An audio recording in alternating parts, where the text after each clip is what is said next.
Bismillahirrahmanirrahim. Pertanyaan yang ke-101. Bagaimana kiat-kiat menjadi wanita tangguh, tidak baperan Ustadz? Tentu pertama kita harus memiliki dasar ilmu yang bisa memandang sebuah masalah. Sehingga ada masalah yang mungkin baperan, bisa saja tidak jadi salah hal itu. Ketika mendengar ayat-ayat Allah, nasihat-nasihat agama, kita merasa menyentuh hati kita, ya itu bagus baperan terhadap hal-hal yang seperti ini. Ya, mungkin di dalam pertanyaan ini adalah baper dalam persoalan-persoalan yang ketika ada orang tidak senang dengan kita, ada orang mengecewakan kita. Hal ini harus dikuatkan dengan ilmu dan iman juga.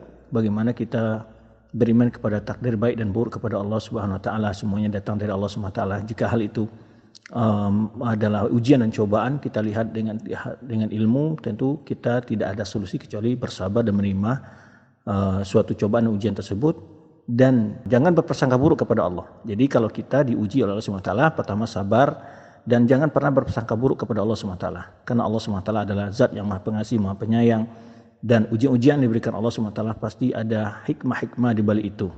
Maka kita tidak perlu kecewa ketika ada hal-hal yang mengecewakan kita, karena kebaikan dan keburukan itu datang dari Allah Subhanahu wa taala.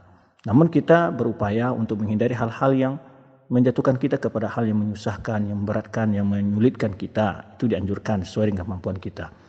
Nah, maka kita harus menghindari hal-hal yang akan membuat kita memiliki sifat-sifat yang baperan tersebut, ya, tentu dengan menguatkan keyakinan kita kepada takdir baik dan buruk, semuanya datang dari Allah Subhanahu wa taala. Bahwa bagaimanapun manusia ini jahatnya kepada kita, kalau Allah Subhanahu wa taala tidak menghendaki, niscaya dia tidak akan bisa untuk memberikan sesuatu yang buruk kepada kita atau menimpakan keburukan kepada kita. Demikian pula bahwa segala kebaikan hanya datang dari Allah Subhanahu wa taala, maka kita hanya berharap dan mohon kepada Allah Subhanahu wa taala dan tidak berharap kepada manusia. Yang sering membuat kita baperan, sedih adalah karena kita memiliki harapan besar kepada makhluk. Ingin disanjung orang, ingin dipuji orang, ingin disayangi oleh sama makhluk, ingin mendapat kedudukan sama makhluk. Semuanya biasanya membuat banyak kita baperan itu adalah karena kita lebih banyak berharap kepada makhluk dan tidak berharap kepada Allah Subhanahu wa taala. Wallahu a'lam bishawab.